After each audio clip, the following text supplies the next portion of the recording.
একটু মিডিয়ালে চলে যায় নাকি?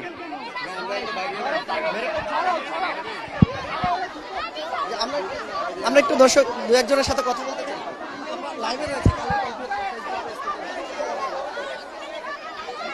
আচ্ছা, আমাদের এখানে সবাই যে মানে একসাথে হয়েছে, একসাথে হওয়ার একটাই কারণ সুষ্ঠু বিচার।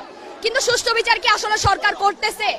যদি করে থাকে, আবু সাইদের হত্যা মামলা আমরা নিজ চোখে দেখেছি, জনগণের চোখ আছে, জনগণের নিজের চোখে দিয়ে আমরা সবাই ইন্টারনেটে দেখেছি ওকে কিভাবে একটা পুলিশ হত্যা করে, সেখানে 16 বছরের আলিফকে ওর খুনের হত্যা মামলায় ফাঁসিয়ে দেয়। কিন্তু ওই পুলিশের কি কোনো বিচার হয়েছে?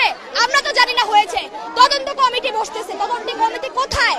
সরকার কোথায়? নিরাপত্তা কোথায় আমাদের? এই পুলিশ কিছু করতে পারবে না, সরকার কিছু করতে পারবে না। এই কারণে ছাত্ররা এখানে এসে জড়ো হয়েছে। আর আমরা বিচার নিয়ে ছাড়বো, বিচার হবে। এই ধরনের স্বৈরাচারী শাসকের বিরুদ্ধে, পাকিস্তানের বিরুদ্ধেও আমরা লড়েছিলাম, তখন আমাদের কিছু ছিল না। এবারও লড়বো, এবারও কিছু না থাকতে আমাদের সাহস আছে।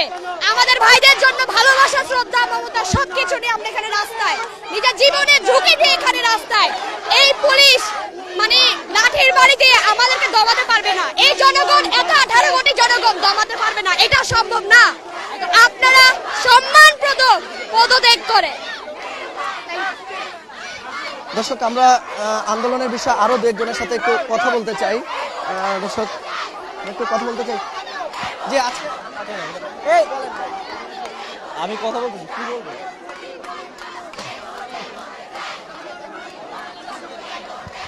আজকে আমরা রাজুকের যে শিক্ষার্থীরা এখানে জড়ো হয়েছে, এর একমাত্র রিজন হলো আমাদের ভাইদের, আমাদের এইচএসসি স্টুডেন্ট সহ আমাদের জুনিয়র সিনিয়র সবাইকে কোনো কারণ ছাড়া শুধুমাত্র কোটা আন্দোলনে শান্তিপূর্ণভাবে আন্দোলন করার কারণে কারাগারে কোনো বিচার ছাড়া বিনা দোষে উল্টাপাল্টা মামলায় কারাগারে বন্দী করা হয়েছে। বিভিন্ন জায়গায় হামলা, এই টেলিযোগাযোগ ভবনে হামলা, এইসব গাড়িতে আগুন, এইসব মামলায় তাদেরকে থানায় দেওয়া হয়েছে। আমাদের আমাদের এক সহপাঠীকে কেরানীগঞ্জ থানায় রাখা হয়েছে। এখন আমরা এখানে আজকে যে জড়ো হওয়ার এই একমাত্র রিজন হলো আমরা যারা আমাদের সহপাঠী আছে এদের না ছাড়া পর্যন্ত, কারাগার থেকে মুক্তি না দেওয়া পর্যন্ত আমরা কোনোরূপ এইচএসসি পরীক্ষায় কেউ অংশগ্রহণ করব না। আমার ভাই যখন শহীদ, আমার ভাই যেখানে কারাগারে বন্দী, সেখানে আমরা কোনোভাবে এইচএসসি 24 পরীক্ষায় বসতে পারি না।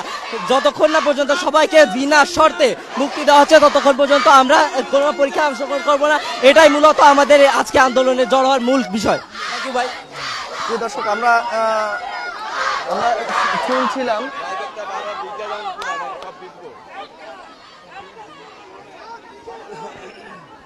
দর্শক, আমরা এই মুহূর্তে রয়েছি উত্তরা এলাকায়, উত্তরা আজিমপুর এবং হচ্ছে উত্তরা যে হাউস বিল্ডিং রয়েছে এর মধ্যবর্তী স্থানে রয়েছে।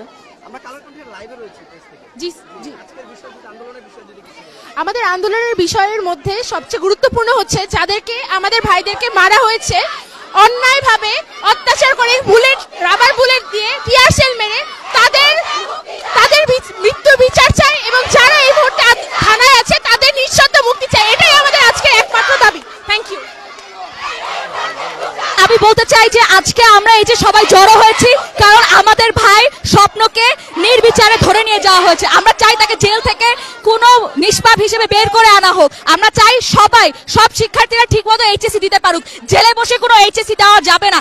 সব শিক্ষার্থীকে এইচএসসি হোক, যেই ক্লাসেরই হোক না কেন, as long age they R student, তারা ইনোসেন্ট, তাদের সবাইকে এখনই বের করে আনতে হবে। তারা সবাই যাতে শান্তিমতো রাতে ঘুমাতে পারে, চলাফেরা করতে পারে। কোনোভাবেই আমাদের সিকিউরিটিকে রিস্কে ফেলা যাবে না। আমাদের টিচারদের গায়ে হাত কেন তোলা হয়েছে? তারা আমাদের বাবার মতো, তাদেরকে কোনোভাবেই রিস্কে ফেলা যাবে না। এগুলো সবকিছুর বিচার আমরা চাই। আর I am urging the international media to hold our government accountable, because আমাদের গভর্নমেন্ট আমাদের উপরে যা যা করছে এটা কোনোভাবেই মানা যায় না। Because we people are the power. আমাদের কথা কেন শোনা হবে না? Why are we being silenced? Why is there bullets on our students? We have every right to express ourselves. We have the freedom of expression. So I urge the international media to take coverage of our story, to make our voices heard and free our students. Free Bangladeshi students! আমরা আরো দু একজনের সাথে কথা বলতে চাই। আমি যদি এখন আমাদের দেশের পরিস্থিতি নিয়ে বসতে চাই, আমরা যে এখানে সাধারণ মানববন্ধনে আসছি, আমি আমার বাসা থেকে উত্তরা 11 নম্বর থেকে এখানে আসার সময় সিএনজিতে আমার আম্মু ভয় পাচ্ছিল পুলিশ যদি আমাকে ইউনিফর্মে দেখে তাহলে সে আমাকে আটক করবে। আমি যখন গাড়ির ভিতরে ছিলাম পুলিশ দেখে আমার আম্মু আমাকে ব্যাগ দিয়ে ঢেকে রাখতে হয়েছে। শিক্ষার্থীদের এখন এমন অবস্থা, তাদের ইউনিফর্ম তাদের সবচেয়ে বড় ভয়ের জিনিস। তারা যে শিক্ষার্থীর পরিচয়, তাদের এটা সবচেয়ে সংকট। পুলিশ শিক্ষার্থী দেখার সাথে সাথে আটক করতেছে বিনা কারণে।